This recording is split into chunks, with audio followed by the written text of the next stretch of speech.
안녕하세요. 책 읽는 쭈TV입니다.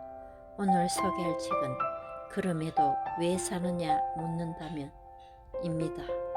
지연이는 미나미 치키사이, 편행굿은 서사원 출판사입니다. 저자는 일본의 승려이다. 태어나고 싶어서 세상에 태어난 사람은 없고 우연히 태어난 세상에서 몸에 힘을 빼고 유연하게 살아가자고 이야기하고 있습니다. 지금부터 책 속으로 들어가 보겠습니다. 겉보기에는 행복해 보이는데 늘 무언가에 목이 마르고 딱히 문제가 있지는 않은데 무슨 이유에서인지 인생이 힘겨워서 삶을 온전히 받아들이지 못하는 사람들이 있다. 고민이 있는 건 누구나 마찬가지 아닌가. 고민을 털어놓고 싶어서 죄를 찾는 분들과 시간과 장소가 허락하는 한 직접 얼굴을 마주보고 대화를 나눈다. 그간 수없이 많은 사람들을 만났다. 이렇게 사람들과 이야기를 한 지도 어느덧 20년이다. 힘들다는 하소연을 듣다 보면 어김없이 이런 생각이 든다. 문제를 선명하게만 바라보면 의외로 가까이에서 해결의 실마리를 찾을 수 있을 텐데 괴로워하는 나 자신이 어떤 존재인지 깨닫고서 괴로운 마음을 길들이면 한결 마음 편히 지낼 수 있을 텐데 괴로움은 욕심과 집착이 불러오는 것임을 깨닫고 마음을 다스리는데 불교라는 도구를 어떻게 써먹으면 좋을지 일러주는 책 정도로 생각해주면 좋겠다. 지금껏 많은 분을 만나 이야기를 나누었지만 고민에 대해 확실한 답을 내놓은 적은 없다. 대화를 나누는 동안 마치 거울 앞에 서서 자기를 들여다보듯 자신의 문제를 또렷이 볼 수 있다면 그걸로 족하다. 그저 이런 마음으로 이야기를 주고받는다. 책을 읽으면서 자신이 놓인 상황을 한 번쯤 새로운 관점으로 바라볼 수 있다면 충분하다. 나를 괴롭히는 것에 정체가 또렷해지면 그동안 보이지 않았던 길이 비로소 눈에 들어온다. 일단 나아갈 길이 보이면 아무리 괴로워도 한 발짝씩 내디딜 수 있다. 갑갑함이 마음에 들어차면 지우고 싶어도 쉽사리 지워지지 않는다. 손에서 놓아버리면 되는 걸 알면서도 놓지 못하는 건 애당초 버릴 수 있는 것이 아니기 때문이다. 그런데 마음속 괴로움을 떨쳐버리지는 못하더라도 고민을 차근차근 뜯어볼 수는 있다. 그러면 힘들긴 해도 괜찮네 하고 받아들이며 살아갈 수 있다. 물론 날마다 행복하면 그만큼 좋은 일도 없다. 살면서 겪는 온갖 괴로움 없이 인생을 구가하는 사람도 많다. 그런 사람은 그런 사람대로 참으로 다행스러운 일이다. 불교에서는 인생을 괴롭고 고통스럽고 슬픈 것이라 단언한다. 설령 인생이 그럴지라도 생을 마칠 때까지 모든 것을 끌어안고 살아가리라 마음먹는 것. 이런 용기야말로 고귀하지 않는가. 별일이 다 있지만 산다는 건 좋은 거네 하며 살고 산다는 거 생각보다 괜찮았다며 눈 감는다. 내가 소중하다는 착각. 마음속 고민을 털어놓기 위해 저를 찾은 분들과 이야기를 나누다 보면 꽤 많은 사람이 같은 착각을 하고 있음을 알 수 있다. 나라는 굳건한 존재가 있고 그런 나를 소중히 여겨야 한다는 생각. 나의 삶은 무엇보다 소중하니까 최선을 다해 살아야 한다는 착각에 사로잡혀 있다. 내 마음 같지 않은 하루하루와 인간관계에 발을 동동 구르고 조금이라도 더 나아지려고 안간 힘을 쓴다. 이런 사람이 생각보다 많다. 나는 틀림없이 여기에 있는데 뭐가 착각이라는 거지? 나를 소중히 여기지 않으면 대체 무엇을 소중히 하란 거지? 이렇게 고기를 갸웃하는 사람도 있을 거다. 그런데 나란 어떤 존재인지 생각해 본 적이 있는가?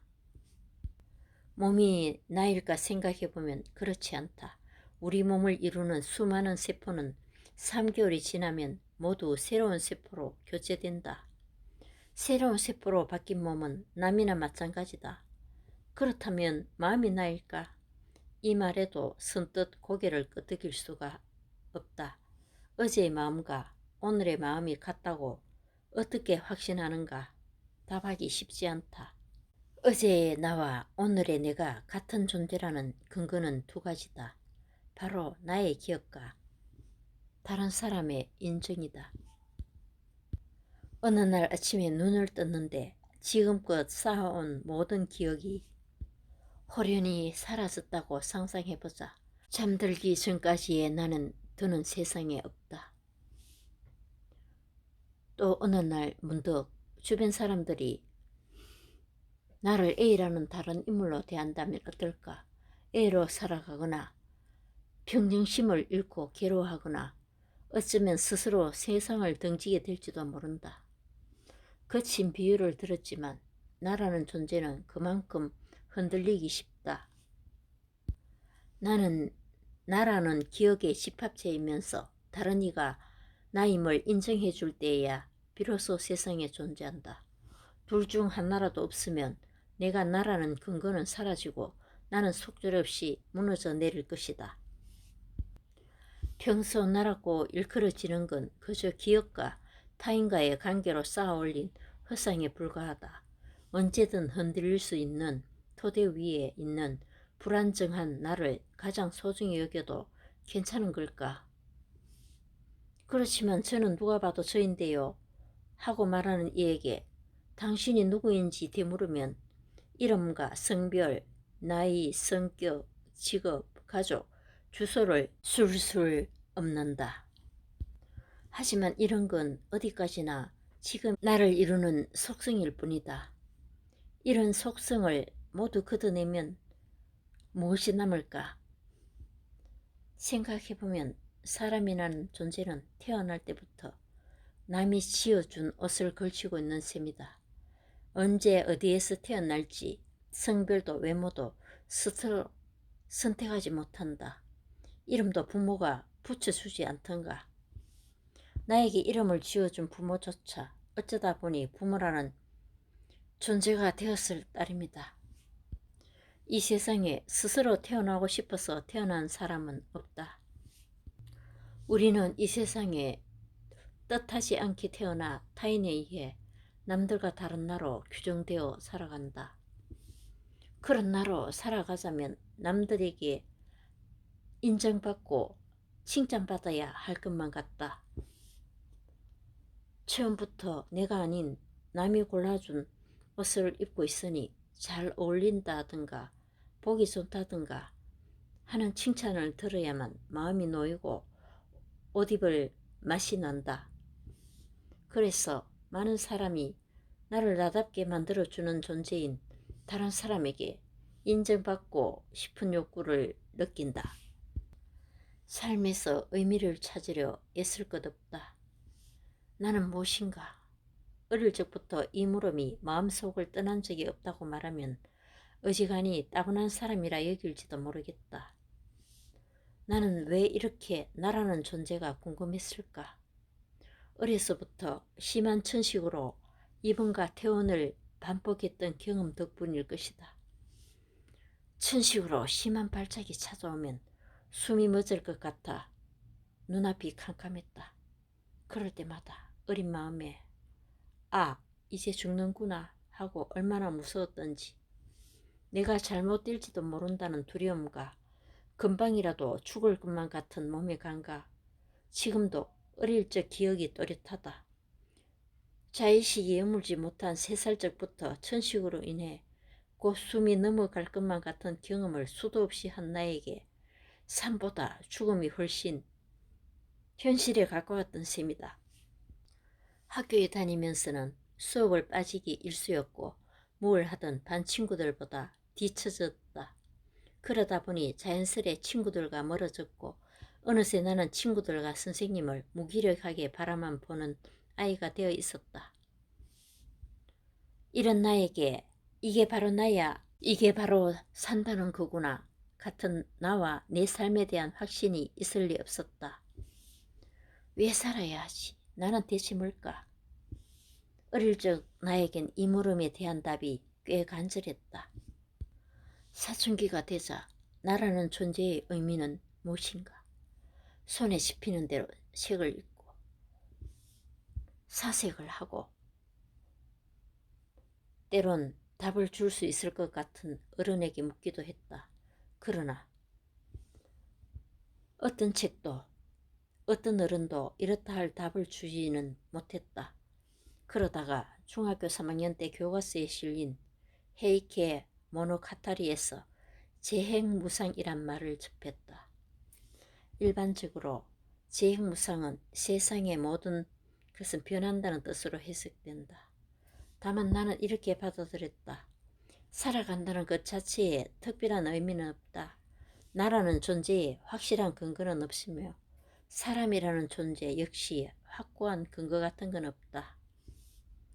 2500년 전 석가가 남긴 재행무상이라는 말이 내게 준 가르침이었다. 나는 그제야 불안한 마음을 달랠 수 있었다. 내가 느끼는 괴로움을 껴안고 산 사람이 적어도 한 명은 있었구나. 우리는 스스로 바란 적 없는 이 세상에 태어나 아무 근거 없는 삶을 살아가야 한다. 이런 쓸쓸함과 슬픔을 끌어안고 살아가는 것이 바로 삶이라고 습관은 일러주었다.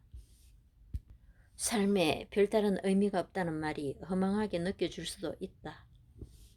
하지만 삶에 특별한 의미가 없음을 깨달으면 의미있고 값진 인생을 위해 치열하게 살지 않아도 된다. 삶의 의미를 찾으려 바득바득 애쓸 필요도 없다. 삶에서 거창한 의미를 찾지 않아도 살아갈 수 있다. 삶의 의미 알지 못해도 우리는 모두 보란듯이 살아가고 있지 않은가. 죽고 사는 문제 말고 중요한 일은 없다. 살다 보면 누구나 근심걱정으로 머리를 싸매게 된다. 일에 치여 힘겨워하기도 하고 타인과의 관계에서 고통스러워하기도 한다. 고민을 털어놓는 분들의 이야기를 들어보면 괴로운 그 마음도 충분히 이해된다. 그러나 차갑게 들릴지도 모르지만 인생에서 죽고 사는 것만큼 중요한 문제는 없다. 살면서 스스로 결정할 수 있는 일은 작은 것들에 불과하다. 때로는 이런 생각이 괴로움에서 우리를 건져주기도 한다. 사람에게는 좌절이 필요하다. 예전에 한 중학교에 초대받은 적이 있다. 사회를 맡은 학교 선생님이 여러분의 삶에 도움이 되는 이야기를 해줄 거라며 나를 소개했다. 그런 이야기는 자신이 없습니다만 이라고 나는 운을 뗐다. 저는 60이 다 된 늙은이라 사실 여러분의 마음은 잘 알지 못합니다. 지금부터 해드릴 이야기가 인생에 도움이 될지 어떨지는 모르겠지만 저에게도 중학생 시절이 있었지요. 그때를 떠올리며 이야기하려 합니다. 이건 좀 괜찮네 싶은 말만 마음속에 간직해도 됩니다. 그런 다음 풀어놓은 이야기를 간추리면 이렇다.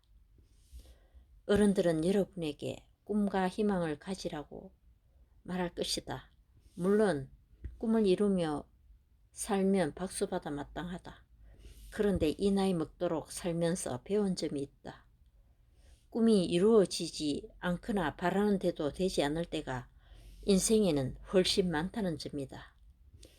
살면서 한 번쯤은 꿈이 무너져 좌절한다.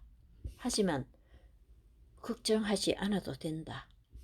꿈이 산산이 조각나도 인생은 계속되니까 꿈을 이루는 것보다 중요한 건 꿈이 무너져도 살아갈 수 있느냐다.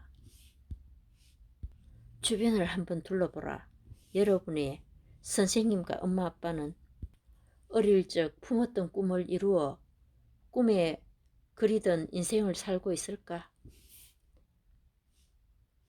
바디를 하고 공원을 산책하는 할아버지와 할머니에게 새삼스럽게 꿈과 희망이 필요할까?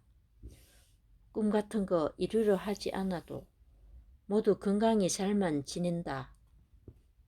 그러니 없는 꿈과 희망을 억지로 만들 필요는 없다. 아무 문제 없으니 마음 편히 가져도 된다. 미래가 창창한 중학생에게 하기에는 너무 노골적인 말 아닌가 싶을지도 모른다. 그렇지만 학생들은 눈을 반짝이며 들어주었다.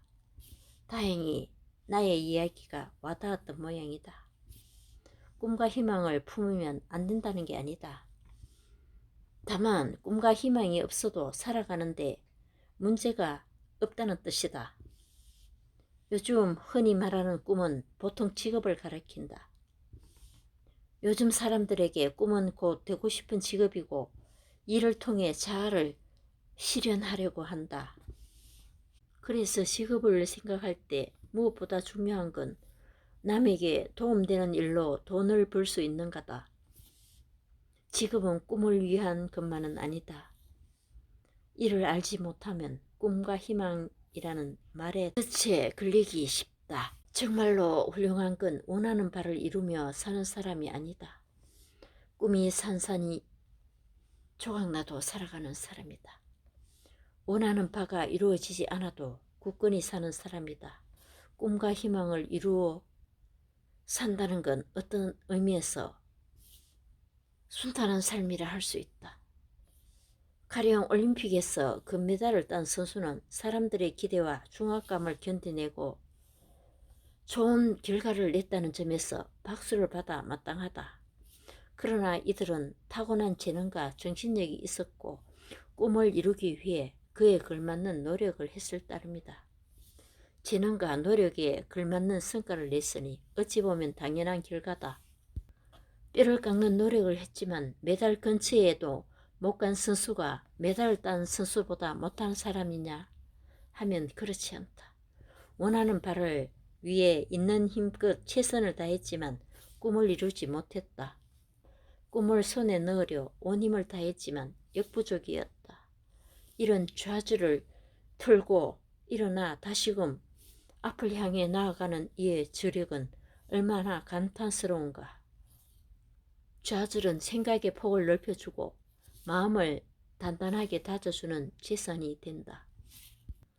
생각대로 되지 않거나 꿈이 산산조각이 나면 이익을 따져가며 행동하기보다는 나에게 정말로 소중한 것이 무엇인지 돌아보게 된다. 애써 힘쓸 것 없다. 대부분의 일은 그냥 두면 알아서 흐른다. 몸이 건조하게 들릴지도 모르지만 죽음이 눈앞에 다가오면 대단한 일 같은 건 남지 않는다. 지금 허우적대는 문제는 떠오르지 않을 거다. 인생의 마지막 순간에 삶을 돌이켜보면 얼마간의 만족감과 몇 가지 후회만 남는다고 하지 않던가. 많은 분의 넋을 기리며 내가 느낀 바는 이렇다. 그리고 이 정도의 마음이면 충분하다. 무심한 마음으로 살면 더할 나위 없다. 그러면 마음이 한결 편하다. 그리고 훗날 마음 편히 눈 감을 수 있다. 저자는 몸에 힘을 적당히 빼고 살면 편안하다고 얘기합니다. 감사합니다.